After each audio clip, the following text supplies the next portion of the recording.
And I've been doxxed. You've been doxxed. What? Tell me. So I don't know if you've heard, but Mayor Mm, Mamdani has I decided have. to release a list of the 950,000 residences with addresses and names that might be eligible for his pied-à-terre tax. I came out in favor of this tax. This is the definition. He's taken a legitimate source of tax revenue and he's turned it into a wanted poster.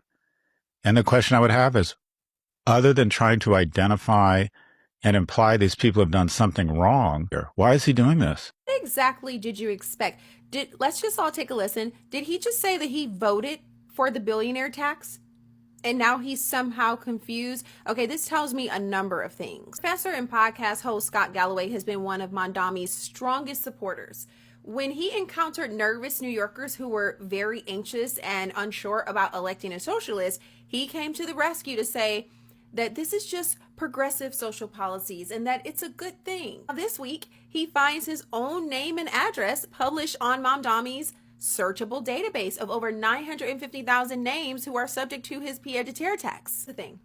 Galloway supported the tax as an abstract principle because he saw the word billionaire. This has been the most perplexing thing to me, is watching celebrities, multi-millionaires come out and say, yes, we support the billionaire tax, because they don't picture their own names attached to it. They don't actually know what the tax is. They're just listening to whatever Mamdani says or whatever Newsom is saying. I'm sorry, it's like they're so out of touch, they don't realize that they themselves are wealthy. It's such an odd phenomenon. You see celebrities and wealthy people doing things like this, like they're basically supporting policies that sound good in theory without ever thinking it through or doing enough research to see who the tax is going to be applied to, how it's going to be applied, and actually know the ins and outs of the policy. No, everything is just in the clouds. He went on to say that he does support more progressive taxes, but that he's objecting to seeing his name on the list.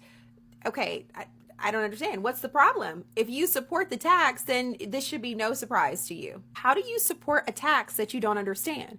You support a policy so much so that you vehemently promote it and then tell other New Yorkers to support Mamdani and to support these taxes because it's just a good for society. This tells us you actually did not know what you were talking about. Supporting abstract policy, that's easy. But finding out the implications of the policy that you support, that's a totally different ball game. I go into greater detail on this topic over on my Substack. You can click the link in my bio to join my community.